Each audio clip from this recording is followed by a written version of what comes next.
Nas profundezas do mar, depois que o sol se esconde, os meus pecados carrega pra longe de mim. Já não se ouve falar, lugar algum se encontra. O vento sopra e me leva de volta pra quem ainda guarda o que sou, escondido em suas feridas.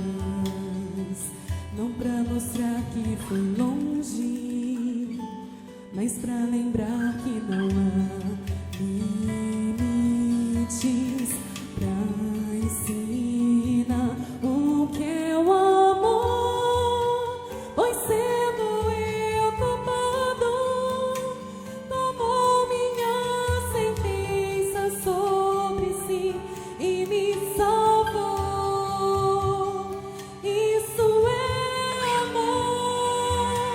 Estando eu perdido, desceu até o abismo pra me achar e me levar de volta pra casa.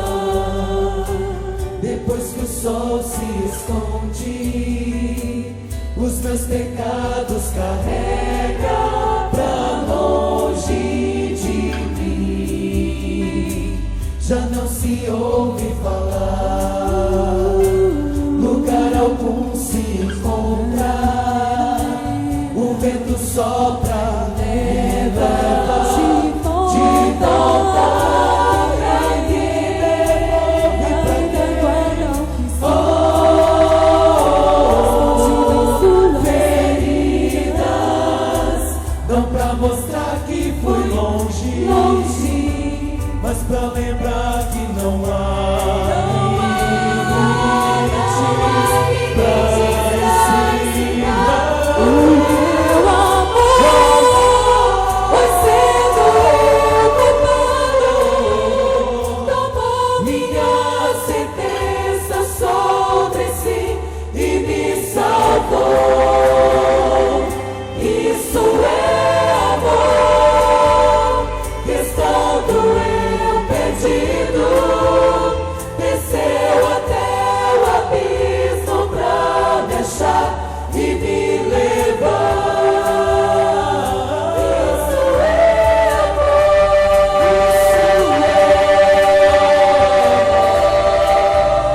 desceu até o abismo pra me achar e me levar de volta pra casa, de volta pra vida, de volta pra tudo que eu perdi, mas recebi de Deus.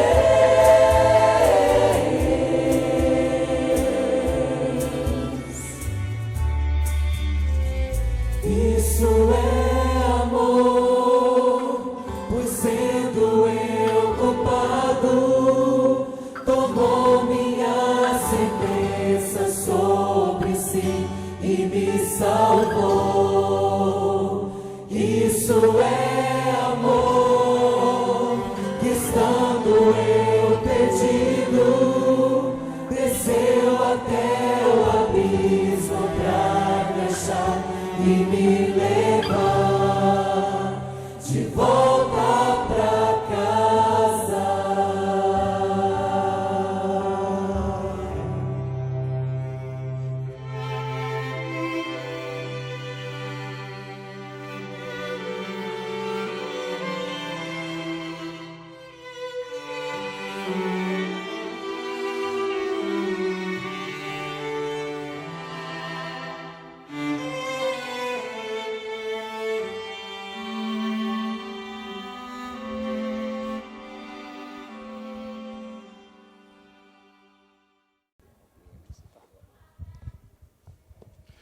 Bom dia, meus irmãos.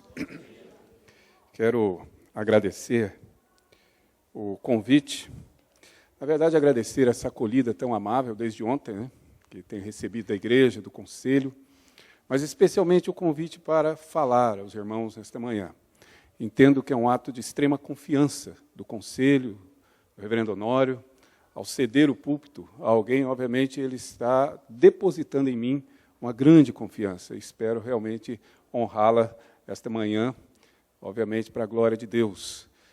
O Salmo primeiro, tão conhecido nosso de memória, diz que bem-aventurado é o homem que medita na lei do Senhor e que também tem nela o seu prazer. Eu gosto de lembrar sempre desse Salmo, quando vamos estudar a Bíblia, porque a minha expectativa é que esta manhã nós não somente tenhamos um estudo edificante, que nos conduza àquilo que é essencial na Escritura, que é conhecer a Deus e a sua vontade, mas principalmente que seja uma manhã prazerosa, que tenhamos prazer naquilo que estamos fazendo e que tenhamos a certeza de que em nenhum outro lugar encontraríamos o prazer que temos aqui nesta manhã. Eu espero que Deus assim nos abençoe. Eu gostaria nesta manhã de convidá-los a ler, na verdade nós vamos ler um verso, mas você pode, se possível, manter, se você puder manter a sua Bíblia aberta nesse texto, nós vamos precisar percorrer, digamos aqui, o contexto da passagem. O Evangelho de Lucas, o capítulo de número 19. A história é muito conhecida, portanto não há necessidade de repeti-la, mas obviamente o irmão poderá ler toda a história. E eu gostaria de me concentrar basicamente, ou inicialmente, no verso 10 e no verso 11. 8, 9, 10 e 11 do capítulo 19 de Lucas, quando Jesus, obviamente, faz essa refeição na casa do publicano Zaqueu. E o verso 8 diz que, entremente, Zaqueu se levantou e disse ao Senhor: Senhor, resolvo dar aos pobres a metade dos meus bens, e se em alguma coisa tenho defraudado alguém, restituo 4 vezes mais. Então Jesus lhe disse: hoje houve salvação nesta casa, pois que também este é filho de Abraão, porque o Filho do Homem veio buscar e salvar o perdido. A história nós conhecemos bem, mas entender essa única frase de Zaqueu em toda a Escritura não é tão simples. Alguns leitores e alguns comentaristas, obviamente, têm essa linha de pensamento, podem compreender que Deus afirma que Zaqueu foi salvo após Zaqueu, na verdade, ter manifestado o seu desejo de dar aos pobres os seus bens. E com isso constitui aquela velha ideia que divide, obviamente, a religião do mundo sempre em 2 partes. Eu sei que existem muitas religiões no mundo, mas você há de convir comigo que só existem 2 tipos de religiões. Aquela que nos ensina a salvação pelas obras e aquela que nos ensina corretamente a salvação pela graça. Todas elas se dividem nesses 2 campos. E algumas pessoas entendem que Zaqueu alcançou salvação porque ele resolveu dar os seus bens aos pobres. Isso faz com que esse ato de Zaqueu seja a causa, obviamente, da sua salvação. E se assim nós lêssemos esse texto, nós, obviamente, nos afastaríamos da salvação pela graça e começaríamos a ensinar a salvação pelas obras, tão conhecida nossa, né? Afinal de contas, boa parte do nosso país entende assim. Mas, na realidade, nós sabemos que não é esse o fato. Quando Zaqueu se levanta e declara que resolve dar aos pobres a metade dos seus bens e restituir 4 vezes aquilo que, porventura, ele tivesse defraudado a alguém, Jesus percebe em Zaqueu não a causa dessa salvação, mas a consequência dela. É por isso que Jesus afirma no verso 9, hoje chegou salvação a esta casa. Porque Zaqueu manifesta a sua fé com este ato, ou com esta frase, ou com esta declaração, digamos assim. Zaqueu evidencia aquilo que, na verdade, a fé, de certa forma, promove e deve promover em nós. E aí o texto se reveste de uma grande importância. Porque vamos convir que essa nossa chamada manifestação da fé, ela é, de certa forma, entendida nos dias de hoje de maneira muito extensa, de maneira, inclusive, muito genérica.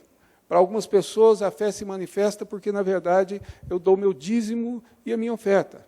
Sim e não.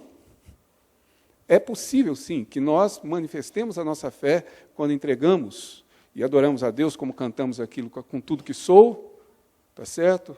Com tudo, obviamente, que nós também temos, que seria, obviamente, uma manifestação de fé. Mas nós sabemos que é possível uma pessoa fazer essa contribuição sem ter a verdadeira fé. Para outras pessoas, a frequência, obviamente, na igreja. Algumas marcas que nós distinguimos como manifestações de fé, que podem ou não ser. Mas eu creio que esse texto se reveste de importância exatamente por isso, porque quem declara, quem, na verdade, enxerga, quem, na verdade, vê a manifestação da fé na vida, obviamente, de Zaqueu, é Jesus. E por isso eu gostaria de convidar você a tentar entender essa passagem. E para entendê-la, nós precisamos olhar, obviamente, o contexto. Tá? A sua Bíblia, como a minha, deve ter aí essas frases em negritos antes dos textos. Né? Isso são notas explicativas do tradutor, do editor, e, obviamente, não é parte da Escritura. Nos ajuda, porque nós localizamos com facilidade o texto. Se não fosse isso, até agora estaríamos procurando onde é que Lucas escreveu essa história. Mas, por outro lado, nos atrapalha, porque nós temos o costume, se você não tem, eu até te parabenizo, de ler a Escritura como se fossem extratos de textos isolados, como se, na verdade, essa história não tivesse relação com o que a precede e, muitas vezes, com aquilo que segue. Como se, na verdade, Lucas tivesse escrito, digamos, um conjunto de histórias isoladas. Mas Lucas é um escritor hábil, tá certo? É um dos, digamos assim, os nossos estudiosos, espero que o Eduardo ainda se lembre dessas aulas lá de exegese, um dos melhores gregos, digamos assim, que encontramos no Novo Testamento, um dos mais eruditos escritores do Novo Testamento. E Lucas escreve com maestria mesmo. Ele, em determinados momentos, ele costura, digamos assim, as passagens para nos trazer a mensagem. Obviamente, nosso tempo não vai nos permitir. Quem sabe, numa próxima oportunidade, por isso eu já faço a propaganda, na expectativa de ser convidado de novo. Mas, quando você lê a parábola, as 3 parábolas chamadas gêmeas, capítulo 15 de Lucas, que é a do filho pródigo, ou melhor, do filho perdido, da dracma perdida e da ovelha perdida, todos os 3 perdidos, que é a melhor descrição daquelas parábolas, você jamais deve ler aquele capítulo sem ler o 14. E se você tiver a oportunidade em casa perceber isso, você vai ver que Lucas escreveu e compara 2 jantares. Um na casa de um religioso fariseu, em que Jesus manifesta a sua insatisfação, e outro de Jesus, na verdade, comendo com publicanos e pecadores. E aí ele diz, era necessário que nos alegrássemos, e Jesus está feliz naquela ocasião. Veja, Lucas quer que eu leia os textos juntos e não separados. Aqui também é esse fato, e eu vou tentar demonstrar para os irmãos como isso faz parte de um único contexto. Espero conseguir, embora você não tenha nenhuma obrigação de concordar comigo. Mas, de qualquer forma, podemos discutir, só peço para ser depois, de preferência depois do almoço. Né? Mas vamos lá. Observe que essa história de Lucas é, obviamente, uma história comparativa. Lucas está fazendo uma comparação de 3 grupos bem específicos, tá certo? Ou quase 4, digamos assim.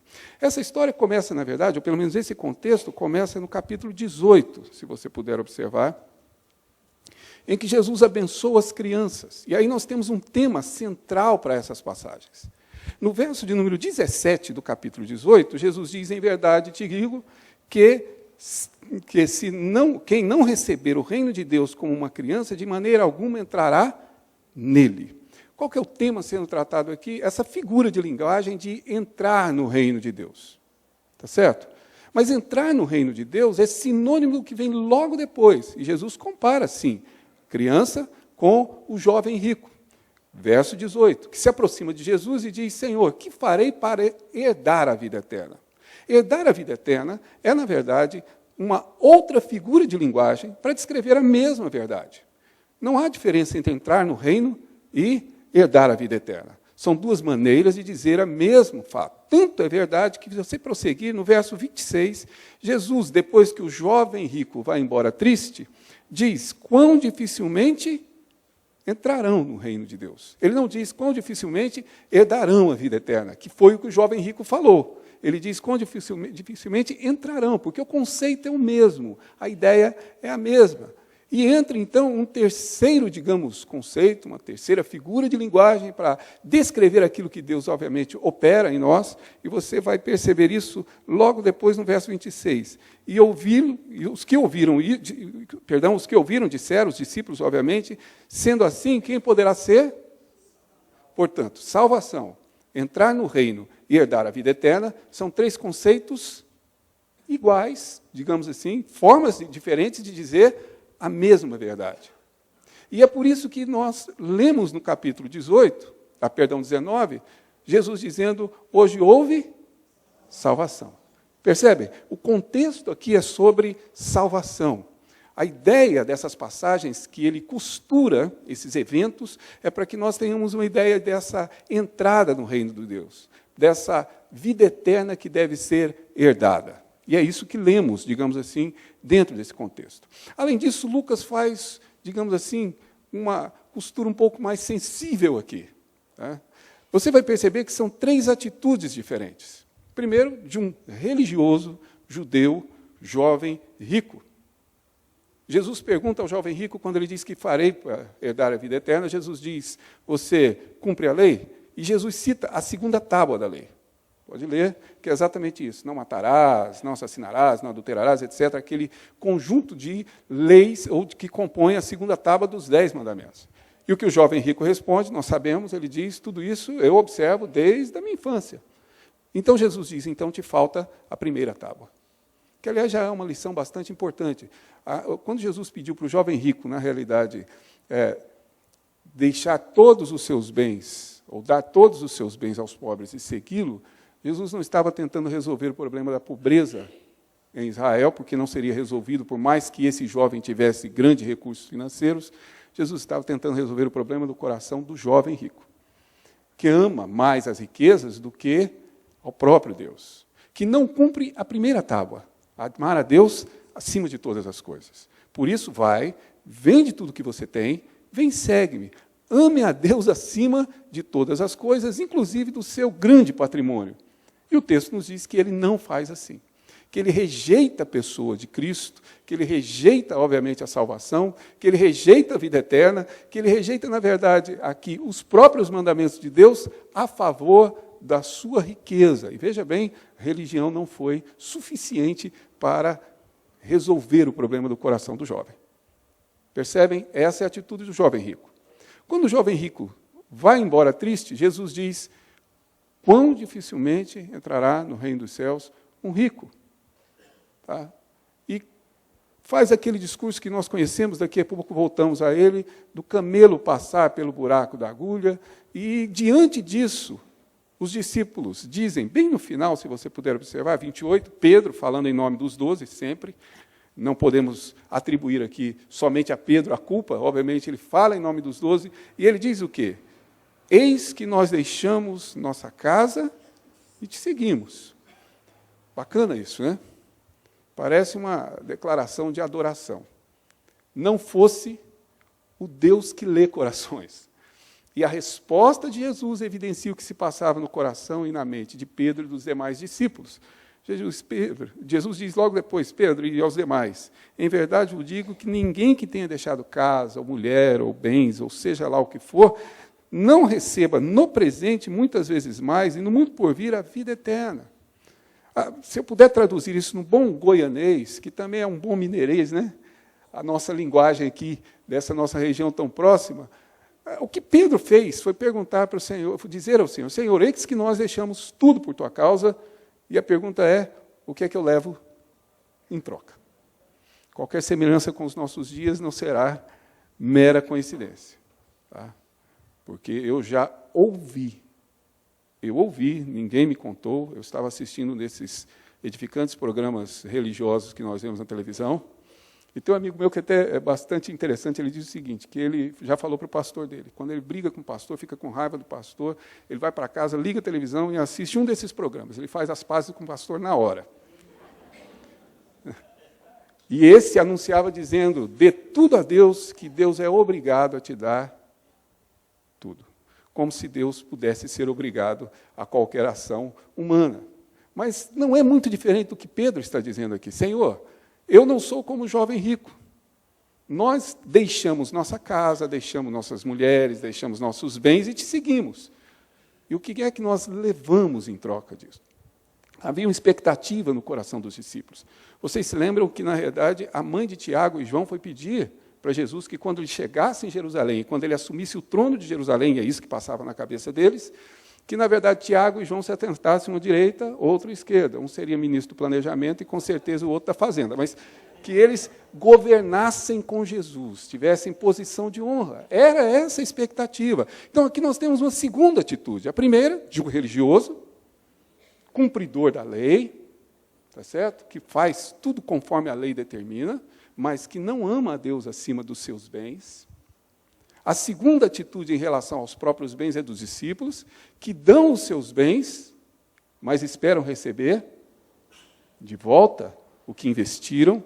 E a terceira, para nosso espanto, vem de um publicano. E aí vem o caráter comparativo de Lucas, que para os judeus é a classe mais baixa de judeus, porque o publicano, como vocês sabem, é um judeu que coleta impostos para o Império Romano. Portanto, é alguém que serve uma nação invasora. É um lesa-pátria. É alguém que, na verdade, com certeza, se ele vivesse hoje, estaria na Lava Jato. Não há dúvida disso. Porque é alguém que, na verdade, está espoliando o seu povo a favor do Império Romano. Mas é o publicano que tem a atitude correta. Aquilo que o jovem rico não quis fazer, Zaqueu faz. Senhor, eis que dou metade dos meus bens aos pobres, mas faço isso voluntariamente. Não sei se você concorda comigo, é difícil não ver como esse contexto está, de certa forma, amarrado. Ele está, de certa forma, aqui construído, porque Lucas quer nos mostrar uma mensagem mais importante. Quer nos revelar, na verdade, esse evangelho que nós cremos. Mas há um outro fato aqui de primordial importância, que vai nos dizer exatamente o significado do que aconteceu com Zaqueu. No diálogo de Jesus com os discípulos, vocês se lembram, Jesus diz, quão difícil é entrar um rico no reino dos céus. Tá certo? É mais fácil passar o camelo pelo buraco da agulha. Aí os estudiosos vão se dividir. Alguns vão dizer que camelo é uma corda grossa e que a agulha é a agulha de costura e, por isso, não passa lá dentro. Outros vão dizer, não. Na verdade, a agulha é aquela porta da muralha pequena que, durante as noites, por segurança, existiam na cidade, e aí o ser humano passa, mas o animal não cabe ali. Tá certo? Outros vão dizer, não tem nada disso. Camelo é um animal e a agulha é a de costura. Meus irmãos, não importa. O resultado é o mesmo. É a conclusão dos discípulos. É impossível. É esse o fato. Veja bem, é impossível, e a pergunta dos discípulos é exatamente essa, quase que numa expressão incontida. Se é assim, quem poderá ser salvo? Por que os discípulos fizeram essa pergunta? Porque a visão judaica é de que um homem rico é um homem abençoado por Deus. É um homem em paz com Deus. É um homem que agrada a Deus, por isso Deus o enche de riqueza. Um homem que tem dificuldades financeiras, com certeza não agrada a Deus. Tá certo? Existe uma espécie de maldição sobre ele. É assim não só no aspecto financeiro. Por exemplo, os irmãos sabem disso. Uma mulher que tem muitos filhos, de preferência filhos homens, ela é uma mulher abençoada. Mas uma mulher que tem a sua madre cerrada e é estéril, qual era o conceito que o judeu fazia? Ela foi amaldiçoada. Tem algum pecado oculto, diriam hoje, né? Um amigo meu vai dizer que tem um chifre enterrado no quintal. Alguma coisa existe, alguma coisa foi feita para que Deus a amaldiçoasse. Vocês se lembram do cego que estava sentado e passou Jesus com os discípulos, e os discípulos, lá no Evangelho de João, perguntam, Senhor, quem pecou para que ele fosse cego? Porque a enfermidade é fruto de uma maldição de Deus. A saúde de Deus realmente nos abençoar. Volto a dizer, qualquer semelhança com os nossos dias, vocês já sabem. Não há nada de novo no céu, já dizia Salomão, e a gente só põe uma roupagem, uma maquiagem nova em velhas heresias. Mas o rico é abençoado, o pobre é amaldiçoado. O saudável foi abençoado. O enfermo, de alguma forma, foi amaldiçoado. Tá certo? E, obviamente, a mulher que tem muitos filhos foi abençoada, a mulher que não tem filhos foi amaldiçoada. Por isso, os discípulos raciocinam logicamente de acordo com a sua teologia. Essa é a importância da teologia. Bom, se o rico, que é abençoado por Deus, não entra no reino dos céus, o que vai acontecer comigo? Tá certo? Que, como a gente diz brincando lá no Mackenzie, até a minha conta é mackenzista, né? Que a cor do Mackenzie é vermelha. O que eu vou fazer? Se eles não entram, eu também não. Eu não tenho chance. Eu costumo fazer uma comparação para os irmãos entenderem o impacto do que está acontecendo aqui. É meio complicado, porque essa questão financeira para nós não tem o mesmo sentido que havia naquele conjunto. Mas, digamos que estivéssemos lendo aqui e nós lêssemos o seguinte, Jesus dizendo, olha, é mais fácil passar um camelo pelo buraco da agulha do que um pastor chegar no reino dos céus. O que os irmãos diriam? Se ele não entra, pode ter certeza, muitos deles não entrarão. Quanto mais eu. Para nós isso tem um pouco mais de sentido, mas é esse sentido que, na verdade, os discípulos leram. Por isso os discípulos disseram, quem então pode ser salvo? É impossível.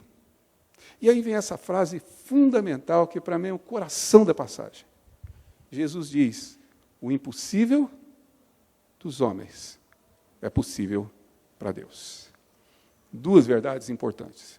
A primeira delas, de fato, a salvação é impossível para nós. Não somos capazes de nos salvar. Nenhum de nós se salvará. Nós só seremos salvos porque Deus agiu de tal forma que realizou em minha vida o impossível para mim. A segunda verdade é que, na realidade, Zaqueu é o camelo passando pelo buraco da agulha. Jesus diz e demonstra. Querem ver como isso fica bem claro? Veja o capítulo 19, o verso 2. Como Lucas é cuidadoso nos detalhes. Nós é que não prestamos muita atenção às vezes, mas observe. Eis que um homem, diz ele, descrevendo Zaqueu, chamado Zaqueu, maioral dos publicanos e... Hoje chegou a salvação nessa casa, e quem é que entrou no reino de Deus? O rico. O camelo passou pelo buraco da agulha. O impossível dos homens foi definitivamente, tornou-se possível nas mãos de Jesus Cristo. O que nenhum de nós é capaz de fazer, Deus faz. A salvação não estava com o religioso fariseu. Eu não quero dizer que os discípulos não estavam salvos, mas os discípulos ainda não tiveram a atitude correta que deveriam ter, mas Deus foi salvar um publicano, um rico, para demonstrar exatamente isso. Por isso, quando Zaqueu se levanta e diz, eis que resolvo dar metade dos meus bens aos pobres, e se em alguma coisa eu tenho defraudado alguém, restituo 4 vezes mais, Jesus percebeu no coração de Zaqueu, obviamente, a salvação, o Evangelho. E onde o Evangelho chega, ele promove transformações. Se a fé é verdadeira, ela muda vidas, como transformou a vida de Zaqueu. Agora, isso nos leva, então, para essa declaração de Zaqueu. Importante, para entendermos, então, o que Jesus viu nas palavras de Zaqueu e que, às vezes, nós não conseguimos enxergar. E Jesus viu 2 coisas essenciais, fundamentais, e se você tiver a possibilidade de destacar na sua Bíblia, faça isso. Se a sua Bíblia tiver neon, pode colocar com neon, não tem problema, mas é fundamental entender isso. Quando Zaqueu se levanta e diz, eis que resolvo dar aos pobres a metade dos meus bens, isso se chama misericórdia. Zaqueu não tinha a menor necessidade de fazê-lo. Fez porque o seu coração se encheu de misericórdia, que é o resultado natural do Evangelho em nós. E quando Zaqueu diz, resolvo dar 4 vezes mais, se defraudei, e aí, veja bem, existe aqui, na minha opinião, um equívoco de leitura nosso. Nós costumamos pensar que Zaqueu, na verdade, era um homem desonesto e que ele defraudou as pessoas. Zaqueu não declara que ele fez isso. Zaqueu diz, se. Há um condicional aqui. Se eu fiz, eu estou disposto a restituir 4 vezes mais. De onde vem essa declaração de Zaqueu? Tá certo? Isso vem lá do Pentateuco. Isso vem lá da Torá. Vem da lei de Deus, se você se lembra. Deus estabeleceu uma lei, justíssima inclusive, e dizia o seguinte, tentar exemplificar como funcionava a lei. Eu tenho uma terra, a minha propriedade, a minha herança, e o meu vizinho tem uma herança também, a terra dele. Eu tenho gado e meu vizinho tem gado. Aí eu displicentemente deixo aberto a cancela, né? E aqui em Minas eu posso falar isso, que todo mundo entende, né? Deixo aberto a cancela da minha terra, o boi do meu vizinho entra na minha terra, cai num buraco e morre. Isso se chama, obviamente, um crime culposo. Não houve dolo, mas eu cometi um ato que, obviamente, levou a um prejuízo. Aí a lei dizia que eu tinha que restituir ao meu vizinho um boi. Se o crime é culposo, se o ato é assim, se não houve intenção, mas aconteceu por negligência, etc., eu preciso, então, de alguma forma, restituir o prejuízo que eu causei. Contudo, se eu estou lá meio que brigado com o meu vizinho, acho que briga de vizinho não acontece mais, mas se eu estou lá brigado com ele, e ele, na verdade, eu entro, abro a cancela, entro na terra dele, toco o boi para dentro da minha terra e induzo o boi a cair, aí já não é culposo, isso passa a ser doloso. Houve dolo, houve intenção da minha parte em realmente cometer esse crime. Então, quanto que a lei exigia que eu deveria restituir? 2. A indenização era o que eu causei de prejuízo e mais 1 igual ao que eu causei. E veja bem o que acontece no coração de Zaqueu. Misericórdia e justiça. Se eu defraudei, eu restituo. Não o que a lei mandou, mas muito além do que a lei determinou, porque a justiça do reino de Deus é muito além da justiça dos homens. Percebem?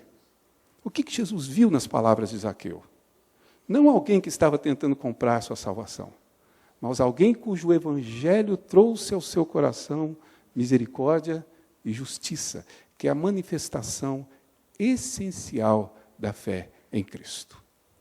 Essa atitude de Zaqueu pode ter trazido também a convicção no seu coração de que não tinha causado dolo a alguém? Eu creio que, na verdade, Zaqueu entende que é quase que impossível na nossa vida nós não causarmos algum tipo de situação. Ele não está se referindo a um caso específico, mas ele está disposto a cumprir essa justiça, caso ele seja apontado. Se alguém aparecer, Zaqueu, você causou esse prejuízo, ele estaria disposto a cumprir.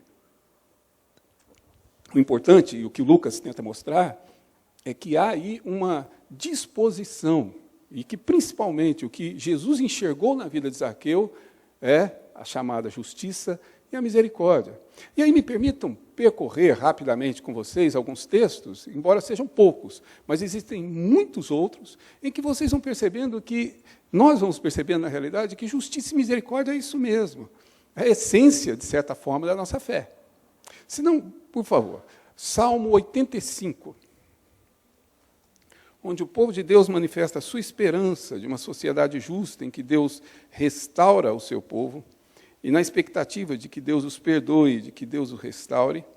O Salmo 85 tem esse texto tão conhecido nosso, verso de número 10, em que o salmista diz assim: encontraram-se, como própria da sua esperança, encontraram-se a graça e a verdade, a justiça e a paz se beijaram. Aliás, é uma figura belíssima, né? Você pensar em justiça e paz se beijando, e graça e verdade se encontrando, é uma figura belíssima. Agora, a palavra graça, como está traduzido na minha versão, que é a versão atualizada, talvez na versão Internacional e outras têm outra tradução, é uma palavra hebraica, hesed, que é de difícil tradução. Às vezes vai ser traduzido como fidelidade, às vezes vai ser traduzido como bondade, ou outras ocasiões pode ser traduzido como graça, mas também como misericórdia. O que se encontrou? A misericórdia, ou graça, e justiça. Percebem? Que o salmista tem no seu coração essa esperança. Há um texto um pouco mais claro que isso, que é exatamente o texto de Miqueias, capítulo 6, também muito conhecido, e vocês sabem que esse texto é extremamente importante. Miqueias fala em nome de Deus e convoca o povo de Deus a fazer uma espécie de... o povo de Deus é chamado para um tribunal. E Deus requer que o povo defenda a sua causa. Chama montes e outeiros como testemunhas. E aí há uma demanda entre Deus e seu povo. É isso que acontece em Miqueias. E quando Deus requer isso, tá certo? E o povo de Deus começa a cogitar o que eles podem fazer para aplacar a ira de Deus. Ou seja, eles, na verdade, foram extremamente injustos. Você lê o contexto de Miqueias, exploraram o povo de maneira vergonhosa, e aí eles começam a pensar, o que eu vou fazer? Você vai vendo que há algumas alternativas dele. Ele fala, já sei, eu vou dar ao Senhor 10.000 ribeiros de azeite. Eu vou dar ao Senhor milhares de carneiros. Isso é uma alternativa comercial, tá certo? Não é isso que Deus quer? Eu vou celebrar a cerimônia que Deus pediu, é uma outra alternativa. Eu vou dar o meu primogênito, ou seja, eu vou fazer e oferecer a Deus o que os deuses pagãos requeriam dos seus povos. Todas essas opções passam na mente, digamos assim, desses homens. Mas aí o próprio profeta responde, se você observar, no verso de número 8. Ele te declarou, ó homem, o que é bom e o que é que o Senhor pede de ti, e aí vem, que pratiques, ames a misericórdia e andes humildemente com o Senhor teu Deus. O que Deus quer do povo dele? Justiça, misericórdia. E aqui entrou, obviamente, a humildade para andar com ele. Percebem, então, que isso faz parte, desde muito tempo, da vontade de Deus e da manifestação, obviamente, do Evangelho em nós. Há um texto ainda um pouquinho mais claro, se você puder olhar, que é Mateus 23, verso 23.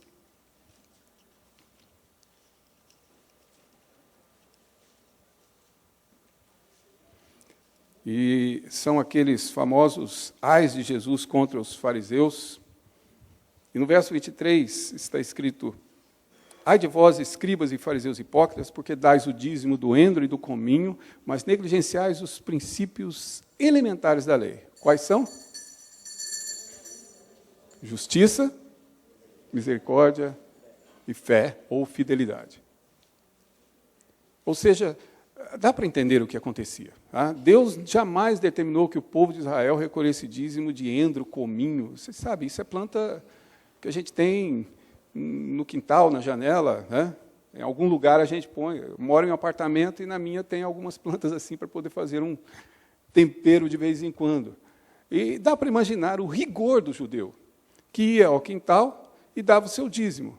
O dízimo não era dado somente monetariamente, era ofertado o dízimo dos animais. Então, ela contava quantas folhas tinha no endro, tirava o dízimo desse endro e levava. Deus nunca pediu isso. Não proibiu, mas isso não era o que Deus pretendia, esse rigor, digamos assim. O que Deus desejava que o povo de Israel fizesse? Que ele cumprisse a lei. E quais que são os princípios elementares da lei? Justiça e misericórdia. Que faz, inclusive, bastante sentido, porque não pode haver justiça sem misericórdia. E não pode haver misericórdia sem justiça. Misericórdia sem justiça é hipocrisia. Tem uma senhora que trabalha em casa, ela, na verdade, é diarista, ela vai lá uma vez por semana. Essa semana eu fiquei feliz, porque finalmente eu consegui fazê-la se servir ao mesmo tempo que nós em nossa mesa. Ainda não consegui fazê-la sentar conosco na mesa. Porque as casas aonde ela vai, ela é sempre a última. O engraçado é que essas mulheres doam para ela vestido, ou seja, roupas como se fosse misericórdia, e negam a justiça. Isso é hipocrisia. Ela come o resto da família, se sobrar. Mas, de vez em quando, eu te dou uma roupa, um calçado, porque eu sou uma pessoa misericordiosa. Eu sou uma pessoa hipócrita. Porque se eu não praticar a justiça, a misericórdia não tem valor. E não existe justiça sem misericórdia. Justiça sem misericórdia é legalismo, é o que acontecia com os judeus, é o texto de Isaías, quando você esmaga a cana quebrada. Você aplica a lei, mas ainda tem prazer em esmagar a pessoa. Ela tem que ser disciplinada, mas não basta ser disciplinada, ela tem que ser exposta vergonhosamente, porque nos falta misericórdia. Isso não é justiça, isso é legalismo. Por isso essas coisas são dependentes, tão dependentes que eu vou mostrar um último texto para que o irmão veja como Jesus entende as duas coisas como uma só. Um texto bastante conhecido que é Mateus 6. E Jesus está no Sermão do Monte.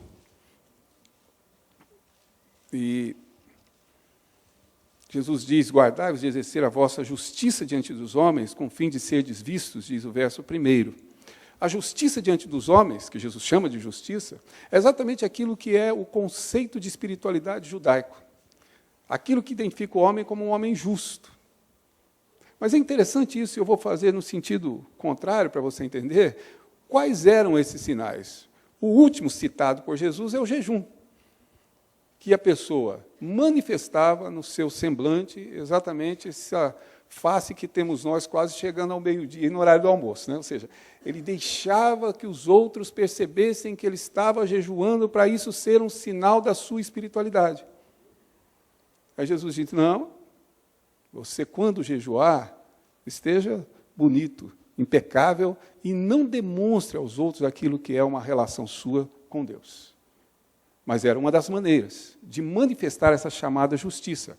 A outra era a oração. Está aqui o texto, a gente conhece bem a oração do Senhor, mas não somente isso. Jesus está criticando os fariseus que oravam nos cantos. Por que nos cantos? Porque ali existe uma acústica melhor. Já viram? No canto das praças. Se eu for para aquele canto, a minha voz se projeta melhor, pela própria arquitetura. Então, eles ficavam exatamente nos cantos, dizendo, como a oração do publicano, do fariseu próximo do publicano: graças te dou, ó Pai, porque eu não sou como esse pecador. E aí faz aquela oração, né, que a gente chama de histórica. Começa com Abraão, Isaac, Jacó, e daí por diante vai passando por todos os personagens, e aquilo que era para pedir na oração já esqueceu e ficou. Porque, na verdade, a pessoa precisa demonstrar que sabe orar, que tem uma oração, obviamente. E Jesus diz que essa justiça, essa manifestação, não é. Mas o que realmente nos chama a atenção é exatamente o primeiro item, verso 2 do capítulo 6. Quando, pois, deres a vossa esmola. Interessante, porque para nós, essa nossa contribuição com quem necessita, nós chamamos de misericórdia. Mas aqui Jesus chamou de justiça. Guardai-vos de exercer a vossa justiça diante dos homens. Não saiba a sua mão esquerda o que a direita está fazendo. Então, quando você der, e é um ato de misericórdia, você está também cumprindo a justiça, porque as duas coisas são uma só. Não existe justiça sem misericórdia, e não existe misericórdia sem justiça. Por isso, quando Zaqueu se levantou e disse: resolvo dar aos pobres a metade dos meus bens, e resolvo, se eu defraudei alguém, eu restituo 4 vezes mais, Jesus, que já sabia, que conhece o coração dos homens, levantou-se e disse: hoje houve salvação nesta casa. Por quê? Porque os discípulos não sabiam, e nem eu e nem você. Foi por isso que Jesus usou essas pouquíssimas palavras de Zaqueu para dizer que a manifestação do Evangelho, a manifestação do impossível que Deus torna possível, a manifestação, obviamente, do camelo que passou pelo buraco da agulha se chama justiça e misericórdia. E como é que nós podemos aplicar, então, essa verdade aos nossos dias? Uma vez que agora vimos a frase dentro do seu contexto, como é que eu faço para trazer isso para os nossos dias? Há várias aplicações. Uma delas nós podíamos começar perfeitamente dentro da nossa casa, né? Que nós vamos terminar de participar de uma escola dominical com cânticos maravilhosos, e a pergunta é se eu sou uma pessoa justa e misericórdia dentro do meu lar, para com os meus filhos, para com a minha esposa, para com o esposo, para com os meus pais. Sonde o seu coração. Relembre as suas atitudes. A palavra aos jovens, eu digo isso porque eu tenho esse problema em casa também. Quando é pedido a você que coopere no serviço de casa, isso é justo, isso é evangelho, isso é misericórdia. Porque a mãe volta do trabalho cansada, o pai idem, e os meninos passaram a tarde inteira assistindo a televisão, ou talvez caçando Pokémon, sabe-se lá.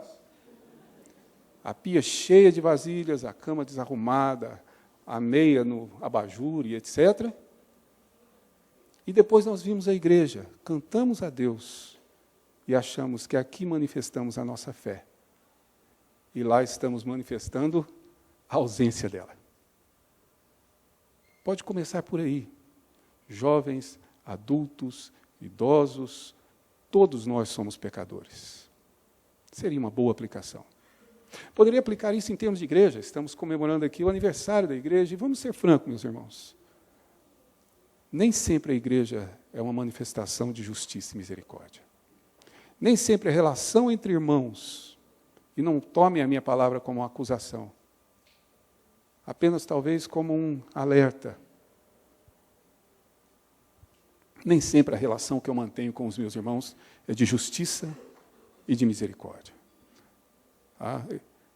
Como pastor e com uma razoável experiência, não vou dizer muita, né? Como disse o Honório, a gente vê muita injustiça acontecendo. Então, rapidamente, perdoe pelo meu atraso, mas rapidamente aqui, culto, a primeira igreja de Goiânia, eu era o pastor da igreja, assistindo o culto, uma senhora muito amável da igreja, insistindo com uma jovem que morava no apartamento em frente ao dela, uma menina que vivia no mundo, para poder ir à igreja, assistir o culto numa escola dominical. Lá nós tínhamos um culto e depois a escola dominical. A menina foi. E a pobre menina foi escolher a melhor roupa que possuía para ir à igreja. Mas a melhor roupa que ela possuía era a roupa das baladas que ela ia.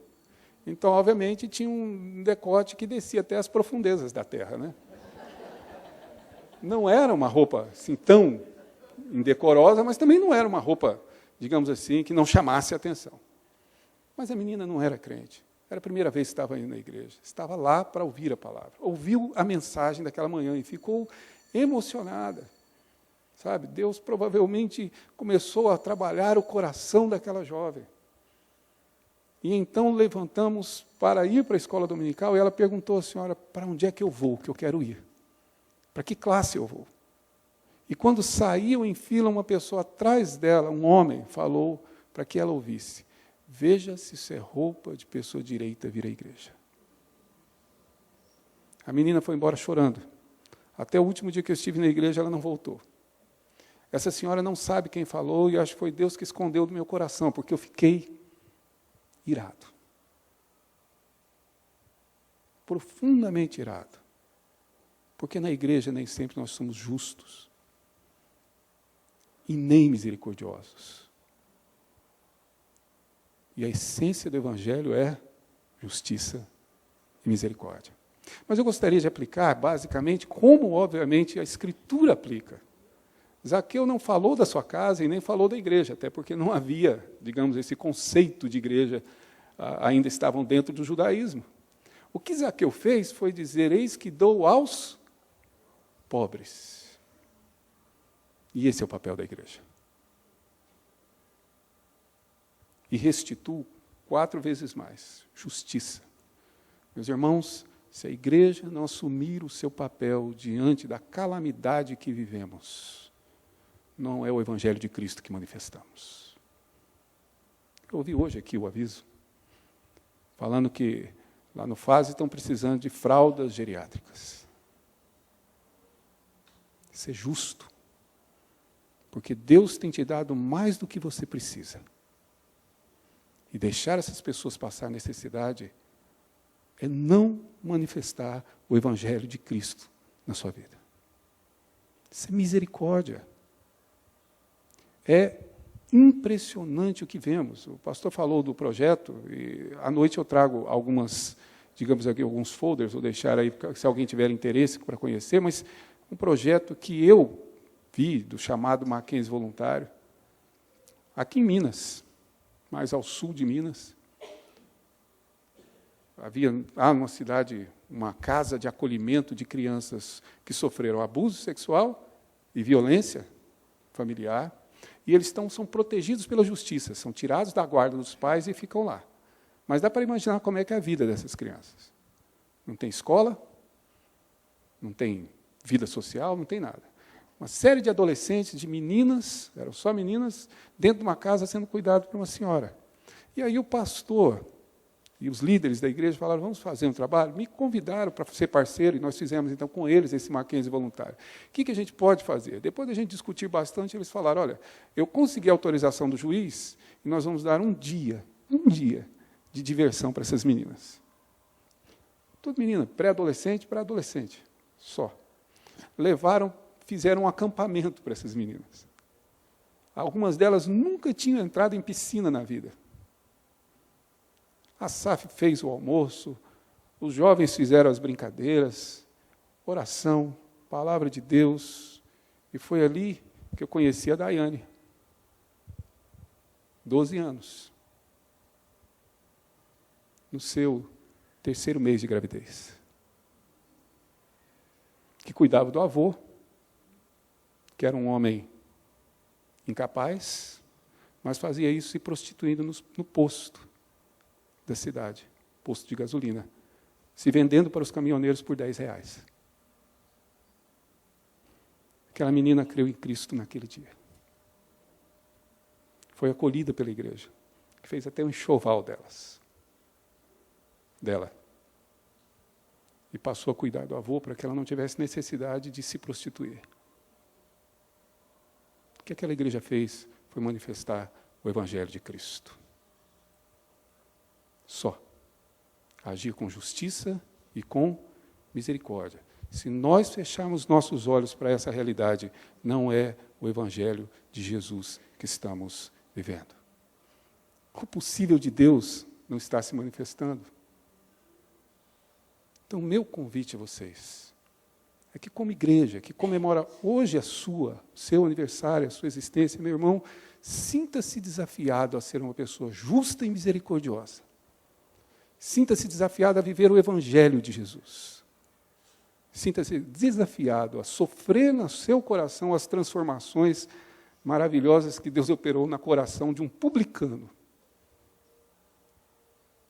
Meu desafio é para que nós apliquemos em nossas vidas essa verdade de que, se queremos manifestar o Evangelho de Jesus Cristo, isso nunca ocorrerá sem, obviamente, praticarmos a justiça e a misericórdia, que eu espero eu e você comecemos a praticar agora, neste exato momento, para a glória de Deus e para a nossa alegria, de sabermos que nós fomos alcançados pela graça de Deus, que nos salvou e que realizou em minha vida o que eu nunca fui e serei capaz de fazer. Ele fez o impossível. E agora eu espero que o impossível faça possível na minha vida. Realmente viver o Evangelho de Cristo Jesus. Espero que Deus assim nos abençoe e que nos faça felizes por viver ações como essa de justiça e misericórdia, e que essa seja a marca desta igreja conhecida nesta cidade.